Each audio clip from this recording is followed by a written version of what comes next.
الحمد لله نحمده ونستعينه ونستغفره ونؤمن به ونتوكل عليه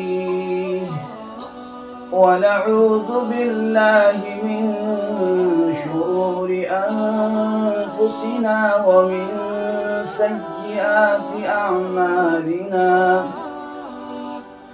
من يهده الله فلا مضل له ومن يضلله فلا هادي له ونشهد أن لا إله إلا الله وحده لا شريك له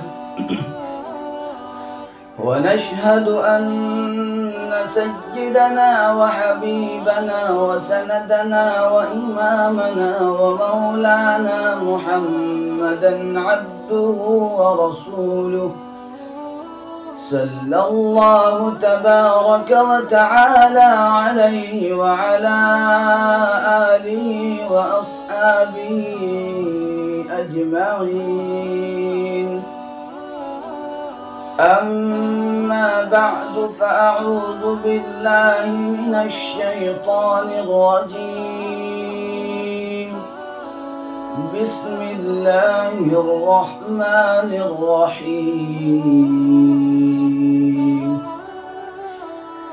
الرجال قوامون على النساء بما فضل الله بعضهم على بعض وبما أنفقوا من أموالهم فالصالحات قانتات حافظات للغيب بما حفظ الله واللاتي تخافون نشوزهن فعظوهن واهجروهن في المضاجع واضربوهن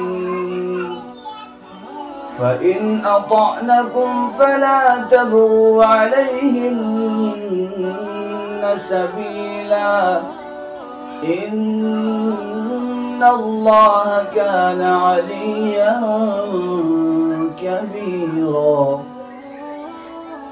وقال النبي صلى الله عليه وسلم وعن أبي سعيد الخدري رضي الله تعالى عنه قال قال رسول الله صلى الله عليه وسلم يا معشر النساء تصدقن وأكثرن الاستغفار فإني رأيتكن أكثر أهل النار.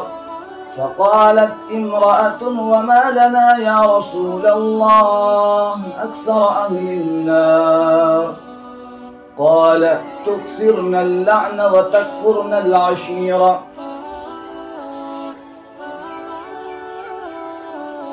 حضرت ابو سعید خدری رضی اللہ تعالی عنہ سے مروی ہے کہ جناب رسول اللہ صلی اللہ علیہ وسلم نے ارشاد فرمایا کہ اے عورتوں کی جماعت تم صدقہ کیا کرو اور کثرت سے استغفار کیا کرو اس لیے کہ میں نے تمہاری جماعت کو مردوں کے مقابل جہنم میں بکثرت دیکھا ہے.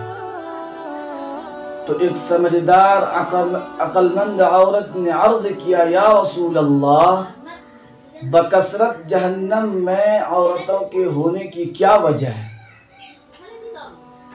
تو جناب رسول اللہ صلی اللہ علیہ وسلم نے ارشاد فرمایا کہ تم لعن طعن زیادہ کرتی ہو اور اپنے شوہر کی ناشکری اور نافرمانی کرتی رہتی ہو.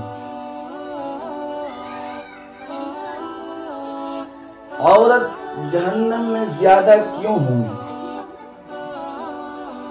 تو جناب رسول اللہ صلی اللہ علیہ وسلم نے ارشاد فرمایا کہ معراج شریف جانا ہوا تو وہاں جنت و جہنم کا بھی سیر کرنا ہوا تو کیا دیکھا کہ جہنم کے عذاب میں جو لوگ مبتلا ہیں ان میں اکثریت عورتوں کا ہے تو جناب رسول اللہ صلی اللہ علیہ وسلم نے ارشاد فرمایا کہ عورتوں کے اندر دو خرابیاں بکثرت پائی جاتی ہیں جن کی وجہ سے وہ جہنم میں بکثرت ہوں گی۔ اب وہ دو خرابیاں کیا ہیں؟ پہلی خرابی یہ ہے کہ لعنت کا جملہ زبان پر کثرت سے جاری ہونا۔ جہنم میں جانے کا ایک سبب یہ ہے کہ عورت بہت معمولی بات پر لعنت کا جملہ اپنے زبان سے نکالا کرتی ہے۔ مثلا اپنے دودھ پیتا بچے سے بھی اگر کوئی خلاف بات صادر ہو جائے تو اسے بھی کہہ دیتی ہے کہ تو مرتا کیوں نہیں، تجھے موت کیوں نہیں آ جاتی۔ اور جملہ لعنت کا حال یہ ہے کہ جب وہ ایک بار زبان سے نکل جائے تو اب وہ رائگاں اور بیکار نہیں جاتی، بلکہ وہ اپنا اثر ضرور دکھاتی ہے۔ اب جس شخص پر لعنت کی گئی ہے اگر وہ واقع لعنت کا مستحق ہے تو لعنت اس شخص پر پڑ جاتی ہے، اور اگر وہ مستحق نہیں ہے تو جس نے لعنت کیا ہے اسی پر وہ لعنت آ گرتی ہے۔ ایک حدیث پاک میں آتا ہے کہ جناب رسول اللہ صلی اللہ علیہ وسلم نے ارشاد فرمایا کہ کوئی آدمی دوسرے آدمی پر فسق و فجور کا الزام نہ لگائے اور نہ کفر کا لعنت کرے، ورنہ اگر وہ اس کا مستحق نہیں ہے تو وہ لعنت اسی پر واپس لوٹ پڑے گی۔